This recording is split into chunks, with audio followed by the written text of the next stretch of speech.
Alright, mga kabsat, wait lang Nakita ko kanina Naku, mukhang sabit din itong si Kuan, mga kakabsat.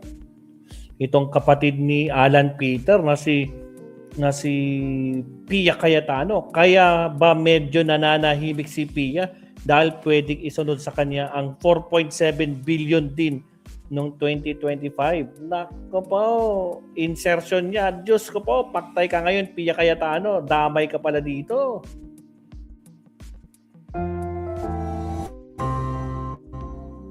Want to keep moving without pain slowing you down? Try. Sige, pasok, attorney. Okay, shoutout sa mga bagong pasok, mga kapsat, no? Huwag kalimutang mag-like and subscribe. Bilisan natin to, mga kapsat. Sigurado ko, magpako na naman si Kano. Kaya ba medyo nananahimik si Pia? Attorney Ricky Tumutormo, nagtataguyod ng katotohanan, nakikipaglaban para sa bayan. Pia Cayetano, si Pia Cayetano, lumalabas mga kabunyog Marami rin pala itong issue. Marami rin palang issue dito kay Pia Cayetano. Kaya nanahimik ba siya? Napansin kasi natin itong nakaraang araw, medyo nanahimik mga itong nakaraang mga araw Doon sa impeachment trial, hindi masyadong nagano Hindi masyadong nag-iingay. Hindi masyadong marinig, hindi tulad nung dati. So mga kabunyog, ang lumalabas kasi hindi lang pala si Alan Peter Cayetano, kundi pati si Pia ang may bilyon-bilyong insertions. O yan ang lumalabas ngayon, mga kabunyog, mga kababayan. Hindi lang hindi lang pala si Alan. Yan ang lumalabas ngayon, mga kabunyog, matindi to. Ang napag-uusapan natin itong nakaraang mga araw si Alan Cayetano Hindi Si Pia Cayetano rin pala. Yan. Ibinunyag ngayon ni Senador Ping Lacson. Grabe rin pala. Ito, ipakita ko sa inyo. Ipakita ko sa inyo, mga kabunyog, mga kababayan. Ayan. Ito. Ayan Lacson. Sabi ni Lacson, GMA News Online ito, mga kabunyog Pia Cayetano had 4.7 billion budget insertion in 2025. Alan had 6.7 billion pesos. Wow. Grabe, mga kabunyog So ibig sabihin, posible na ring imbestigahan itong si Pia Cayetano. Naku po. Grabe ito, mga kabunyog. Ngayon po yan. Mainit na balita po yan ngayon. Naungkatan. Tingnan nyo yung date dyan by Mariel Celine Cerquinia, GMA News, published August 9, 2026, 2:40 PM. So ngayon lang po yan, mainit-init pa yung balita na yan. Kaya ang lumalabas, hindi lang pala si Alan Cayetano, pati pala si Pia, mayroon ding malaking budget insertions. At sa isang taon lang yan na insertion 2025 lang. 2025 lang, mga kabunyog. 4.7 billion kay Pia Cayetano, 6.7 billion kay Alan. Ay, grabe. Kaya naman pala tambak yung mga proyekto sa Taguig. Paldo. Kaya naman pala tambak yung proyekto sa Taguig. Attorney. Ito na yung sinasabi ni Senador Ping Lacson. Sabi ni Senador Ping Lacson, siya wala siyang problema. Sabi ni Senador Ping Lacson, walang problema sa kanya kasi wala naman siyang insertions. Ang may insertions ay itong mga tulad nito ni Alan Cayetano, ti pala si Pia Cayetano. So paano na sila ngayon yan? Iimbestigahan na yan ni Senador Ping Lacson. Aalamin din kung saan napunta ang mga budget insertions ni Pia Cayetano. Na-implement ba ang mga mga proyekto ni Pia Cayetano? Saan? Anong klaseng mga proyekto? Slope protection din ba sa Taguig? Diskaya rin ba ang kontraktor? Ay, grabe. Kaya pala grabe yung dipinsahan ng magkapatid, mga kabunyog, mga kababayan. Grabe yung dipinsahan. Talagang lumalabas sa mga baho. Si Pia pinuprotektahan, pinagtatanggol ang kapatid. Ganon din si Alan. Talagang pero wala na sila dito. Ano na yan? Nauungkat na, lumalabas na ang lahat ng katotohanan. Shoot sa banga. Kaya sabi nga ni Senador Ping Lacson, kinanti mo ako, kumbaga, siya daw yung inatake ni Alan Peter Cayetano. Humanda ka. Humanda ka kasi hindi kita atrasan, sabi ni Senador Ping Lacson. Tatapusin ko to. Kasi ang dapat sa yung paglagyan ay ang Payatas New Quezon City Jail. Nung una si Pia, todo depensa sa kapatid. Pero nitong nakaraang mga araw, tahimik Napansin niyo yun, di ba? Napansin niyo yun, mga kabunyog, mga kababayan. Nanahimik si Pia Cayetano. Ay mukhang nalaman niya na alam na ni Senador Ping Lacson na mayroon siyang budget insertions din sa taong 2025. Isang taon lang ang budget insertions ni Alan 6.7, sa kanya 4.7. Yeah. So ang sunod na aalamin diyan ngayon, saan ba napunta yung 4.7 billion ni Pia Cayetano? Saan ba napunta yan?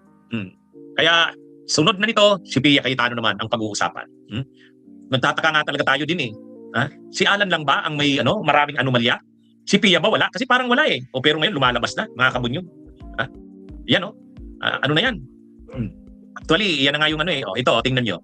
Yan sabi ni Lacson, mga kabunyog, ito yung sabi ni Lacson. Aside from Alan's 6.8 billion, PIA also had 4.7 billion in insertions in 2025 budget. Yan ang sabi ni Lacson. Kaya talagang ano na dito, mga kabunyog, magkakaungkatan na ito. Si PIA naman ang pag-uusapan sa susunod na mga araw. Maganda yan, para lumabas na talaga yung katotohanan. O kasi pag nagsasalita yan si Pia Cayetano, akala mo rin wala ring dumi, Akala mo wala eh. Kapag tinitira niya si Risa Hontiveros, sagad kung maka-insulto yan kay Senadora Risa. Buti na lang ang bait ni Senadora Risa eh. Kahit ini-insulto niya, wala, okay lang. Pero yun pala, ayan, marami rin palang issue dito kay Pia Cayetano. O syempre, sasabihin ni Pia Cayetano, wala naman, maayos naman yung budget ko. Yung kanyang budget ay maayos naman. Sige, malalaman yan. Malalaman yan, mga kabunyog. Malalaman yan. Kasi sabi ni Senador Ping Lacson, iimbestigahan din yan, aalamin din. Ito na. Ito na, mga kabunyog, naglalabasan na, naglalabasan na. Ang mga baho nila, isa-isa nang naglalabasan. Kaya kapansin-pansin itong nakaraang mga araw talaga, tahimik si Pia eh. Hindi masyadong hindi masyadong nakita. Narahimik. Posibleng ito yun. Posibleng alam niya na nalaman na rin yung kanyang sikreto. Boljak na. Ay, mga kabunyog, ito yung problema ng mga senador ng minorya eh. Yan yung sinasabi ni Senador Ping Lacson. Sigurado siya, wala siyang budget insertions, wala siyang pork barrel. Mga kabunyog, mga kababayan. Sabi ni Senador Ping Lacson, sigurado niya, wala siyang pork barrel, wala siyang budget insertions. Ngayon, sino ang may mga budget insertions? Ito na. Isa-isa nang naglalabasan. Pakay kayo. Kaya, ito na. Maganda na ito. Nagiging exciting ang dito. Maganda rin makita yan. Kasi si Pia Cayetano, pag nagsasalita, akala mo walang baho eh. Dito, malalaman na natin. Dati, si Alan. Di ba? Dati si Alan. Tapos ditong nakaraang mga araw, si Loren. Di ba? Anong nangyari kay Loren? Ayan na, pumunta na sa ibang bansa. Tumakas na. Hindi natin alam kung babalik pa yon. Bakit tumakas si Loren? Ay, na-stress na yon. Damay-damay na eh. Mabsat sa mga bagong pasok, baka naman like and subscribe tayo. Kaya mga kabunyog, ang nangyayari ngayon, si Alan. Pagkatapos si Loren. Si Loren nga, ang bilis-bilis, umalis ka agad. Bakit? Kasi pinakita na sa kanya, nagsalita na si Ombudsman Boying Rimulya. Isa sa ilalim na sa preliminary investigation ang plunder sa kanila ng anak niyang si Leandro. Pero ngayon, iba naman, si Pia naman. Kaya magsasabay-sabay na pag-uusapan ito. Pag naungkat ni Senador Ping Lacson na marami ring anomalya si Pia Cayetano, kasama na yan sa may imbestigahan. Kaya ang lalabas niyan, si Alan, si Loren, si Pia. Patay, tatlo na sila, mga kabunyog. Si Alan, si Loren, si Pia. Plunder. Si Loren, lumabas na ng bansa. Plunder din kasi yun.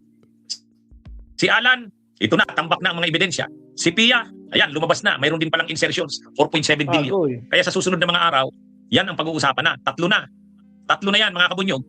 Alan, Loren, Pia. Lagas. Ano nang mangyayari sa mga senador na ito ng minorya? Ano nang mangyayari sa mga senador ng minorya? Mauubos yata. Panay pati plunder. Panay pati plunder. Ito, imposibleng, kung ang ginagawa sa budget ni Pia ay katulad din ng ginagawa sa budget ni Cayetano, mga slope protection din. Pero sa totoo, illegal reclamation. Hindi kasama si Pia niya. Kung yung mga insertions na yan ni Pia Cayetano na 4.7, ganun din ang ginagawa, katulad din ang ginagawa ni Cayetano Alan. Di sabay sila. Alam nga namang yung ginagawa ni Alan, ganun din yung ginagawa sa budget ni Pia, kakasuhan mo lang si Alan. Mga kabunyog. So na ito? Medyo mabigat na itong mga nangyayaring ito. Maganda yan. Para maungkat talaga, makita talaga ng taong bayan kung saan napupunta ang mga insertions ng mga politiko. Yan. Maganda yan. Si Soto kasi sabi nila, confident sila, wala silang problema dyan. Si Lacson, ganun din. Ito ngayon ang mga may problema. Sila Jinggoy, sila Pia, sila Alan Cayetano. Lagas. Kaya ito na mga kabunyog, mga kababayan. Gawa natin. Wala pang reaksyon si Pia Cayetano eh. Lagas itong sila. nakaraang linggo na nahilig siya. Lagas. Pero ngayon lumalabas na yan. Magre-react yan. Kasi nasimulan na linabas na ni Lacson. Pia Cayetano had 4.7 billion budget in 2025. Ay, ang laki. Ang laki ng perang pinag-uusapan dito. Paldo, ito, pinag-uusapan dyan, attorney. Yung pagmamalinis ni Cayetano, ni Alan, dyan napikon si Lacson. Salamat. Kasi sabi ni Senador Ping Lacson, bakit daw tagig ang pinupukusan niya? Tinanong si Senador Ping Lacson ang sagot ni Senador Ping Lacson, medyo kasi napipikon ako dito kay Alan Cayetano eh. akala mo nagmamalinis, akala mo walang dumi. Ha? O sige, tingnan natin. Kaya pinaprioritize niya raw ang Taguig. Kaya ito na, lumalabas na mga kabunyog, mga kababayan. At ngayon, ang lumabas naman si PIA, 4.7 billion.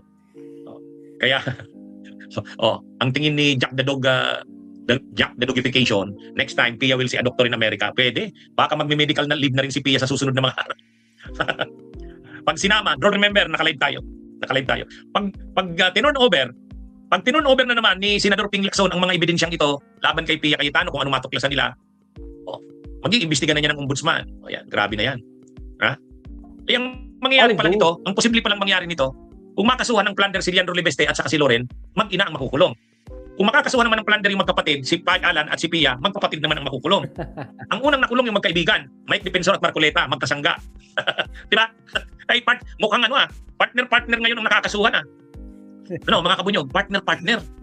Di ba dati, Defensor Marcoleta, magkasangga yan . Magkasangga yan sa pagpapasara ng ABS-CBN. Nung panahon ng COVID, magkasangga yan doon sa Ivermectin. Sumunod naman, ito naman ngayon, mag-ina, Loren at saka Leandro. Iniimbestigahan naman, preliminary investigation, posibleng makasuhan, plunder, mag-ina. Tapos naman, pag nakita na ang ginagawa sa budget ni Cayetano Alan, iyon din ang ginagawa sa budget ni Pia, ay di magkapatid naman. Yun lang. Ano nang ngayon? Parang double na ngayon. Double ang mga kinakasuhan. Alan Peter kay si Marcoleta at si Mike Defensor, magkasangga, sabay na kinasuhan, sabay na nakulong. Ngayon naman, yung mag-ina, Leandro at Loren. Tapos, Alan at Pia. Grabe. Malamang pagkatapos niyan, Camille at Mark. Boss! Ang matitira na lang dyan, si ano na lang, Jaime at saka si Padilla. Di ba? Di ba, mga kabunyog? Ay, mukhang mauubos ang mga senador ng minorya. Tagilid. Mauubos ang senador ng minorya. Ano yan? Sasabihin nila niyan, bend the law, di ba? Bend the law. Inuubos na daw ang mga senador ng minorya. Ay, walang magagawa . Garapalan ano yan? Attorney. Talaga namang dapat silang imbestigahan . Kasi ang linaw naman ng mga ebidensya. Hindi naman gawa-gawa yung mga ebidensya na yan. Nandyan talaga. Iwan nga natin kung itong mag-ina na si Loren at si Leandro ay uuwi pa. Sabi ni Llamas, hindi daw uuwi. Pero ako sabi ko, sa kasi Ombudsman Buying, uuwi yan. Hindi, si Bongo naman, sa kasi Bato, sa ICC naman yun . ICC. Ayun nga, ICC. Mukhang mawawipe out, Pati si Kabunyog, Bongo. mukhang mawawipe out ang Hello, ICC. minorya. Ay, grabe yan. Mawawipe out yata ang minorya. Kapag inimbestigahan ito si Pia Cayetano, inimbestigahan, tapos plunder din, halos magsasabayan sa kasialan. Di dalawa yan. Sino na lang natitira? Yung magkapatid na lang na Villar. Ano rin yan? Pwedeng hamahagip din yan. Kasi si Mark Villar, involved din yan sa flood control . Tama, nung DPWH. Pwede yan. Ang natitira na lang, si Padilla at saka si Jaime. Kasi si Bato at saka si Bongo. Bongo. ICC ang problema niya. ICC. Imported, sabi ni Joker Ted. Mauubos, wipe out. Tama si Franco. Mauubos Ay, grabe pala. Kung titingnan mo, mukhang grabe ang mangyayari . Grabe anong mangyayari? Attorney. Anong gagawin ng ng mga DDS diyan? Ano na sila matutulog, tingnan nyo. Attorney, pag ganyan. Nakakulong na si Mike at saka si Marcoleta. Pati si Jinggoy. Nauna na si Jinggoy. Jinggoy naman sana yan sa Bong Revilla magka-partner . Jinggoy at Bong Revilla magka-partner. Marcoleta at Mike magka-partner. Loren at Leandro mag-ina. Alan at Pia magkapatid. Grabe. Wipe out Cleansing the Senate, sabi ni Edith. Ano yan? Grabe napipigurahan nyo yung ganun. Kaya ito kaya lang natin dyan ay nakikita naman sabi ni Lacson may 4.7 billion na budget si PIA . So anong gagawin? Imbestigahan yan. Lahat dapat ng may mga budget insertions imbestigahan . Imbestigahan. Lahat ng may mga budget insertions. So ang makakaligtas nga lang dyan sila Soto, sila Cayetano, ay sila Lacson, sila Risa, si Bam naman sa kasi Kiko, ngayon lang naman yan. Mukhang ito mga kabunyog. Ang ganyan ang nangyari, malilinis talaga ang ating malilinis ang Senado, mawawipe out. Halos grabing kaso ito. Hindi, kung titingnan ito, hindi naman ito gawa-gawa lang . Kasi halimbawa yan, pinakita ko nag-live ako kanina, pinakita ko yung mga ebidensya ni Senador Ping Lacson, matitindi rin talaga . Matitindi rin talaga. Kung ang ginawa sa budget ni Alan, katulad din ang ginawa ni Pia, di dalawa sila dyan. Kaya, ito? Mga kabunyog? Kaya, Anong mangyayari sa Senado pag nagbutuhan kay Sara? Wala nga namang 16 pa rin ang kakailangan boto, hindi naman na sila 16 kasi mga nakakulong na. 'Di ba? Napaka ano naman 'yan? Napaka common sense. Ilan bang boto ang kailangan para makonvict si Sara? Eh paano kung nakakulong na si Loren, nakakulong na si Pia, nakakulong na si Alan? O, gagawin mo pa ba 16 pa rin? Kaya hindi talaga totoo 'yun. Kinakailangan talaga ang 2/3 ay i-base mo doon sa mga nag-join lang sa trial. Yung mga nakakulong, hindi pwedeng kasama sa buboto. Bakit naman buboto yung wala? O kaya ano yan? Ano ito mga kabunyog ngayon? Magagalit na naman ang mga DDS. Mananawagan na naman sila ng people power. Mananawagan na naman sila ng kudeta. Hindi nga nangyayari. Hindi nga nangyayari. Di ba? Kaya mukhang itong mga susunod na mga araw, marami talaga tayong aabangan. Durog na ito. Hindi naman sila makapagsabi na walang basihan. Yung ginawa kay Laila de Lima, talagang gawa-gawa yung mga ebidensya doon. Talagang nag-produce ng mga ebidensya sila Duterte noon para makulong si Laila. Tinakot yung mga inmates, yung mga high-profile inmates sa Bilibid. Tinakot para magtestigo laban kay Laila. Pero ito hindi. Ito hindi. Nandiyan ang daming mga ebidensya Ang daming mga ebidensya, ang daming testigo. Kay Alan Cayetano lang, ngayon lang, kanidiscuss ko lang kanina. Yung Philippine Reclamation Authority, grabing ebidensya laban sa kanila. Yung Laguna Lake Development Authority pala, sumulat na rin. Sumulat na rin sa Taguig. Na illegal nga ang ginagawang reclamation. O yun, patay. Ito na mga kabunyog, mga kababayan. Nitong nakaraang mga araw, kapansin-pansin na nanahimik si Pia Cayetano. Mukhang nakarating na sa kanya na nauungkatanan ni Senador Ping Lacson ang halos lahat. Ang nag-guide kasi diyan, tumutulong diyan yung kapatid, di ba? Yung kapatid nila, si Pia sa ni Alan, si Lino Cayetano. Yun yung mabait, matinong Cayetano Yun yung matinong Cayetano. Ay mukhang tumutulong na mabigyan. Ang daming mga bagong nilalabas si Senador Ping Lacson. Hindi naman lalabas yun kung ang nagpo-provide sa kanila ng information ay hindi talaga alam ang pasikot-sikot. Kaya ito na yun Ano ito mga kabunyog, mga kababayan? Mauubos, mawa-wipe out. Yan yung term. Mawa-wipe out yata ang mga senador na pro-Sara Hindi naman sila wina-wipe out dahil pro-Sara sila. Sila kasi yung may mga ebidensya Tama. Sa kanila yung may mga ebidensya. Halimbawa, si Loren Ligarda, saka si Leandro Libeste. Matagal na yan Ang ginawa naman kasi ni Leandro Libeste, kinuha lang yung prangkesa. Kinuha yung prangkesa pero hindi naman kinumply yung mga terms and conditions doon. Diba? Mali naman talaga yun.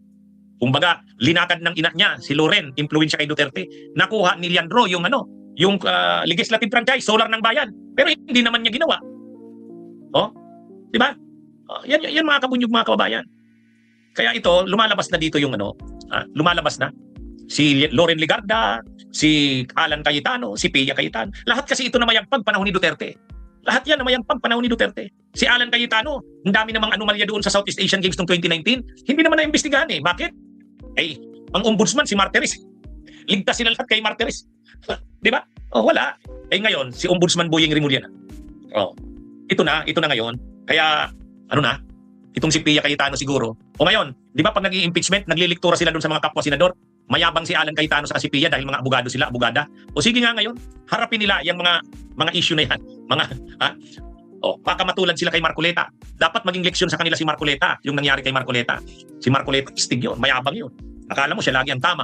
Anong nangyari? Saan dinala yung kaargantihan ni Marcoleta? Kaya kung si Pia Cayetano at si Alan Cayetano mananatiling ganyan, shout out Kilabot Gaming Recaport.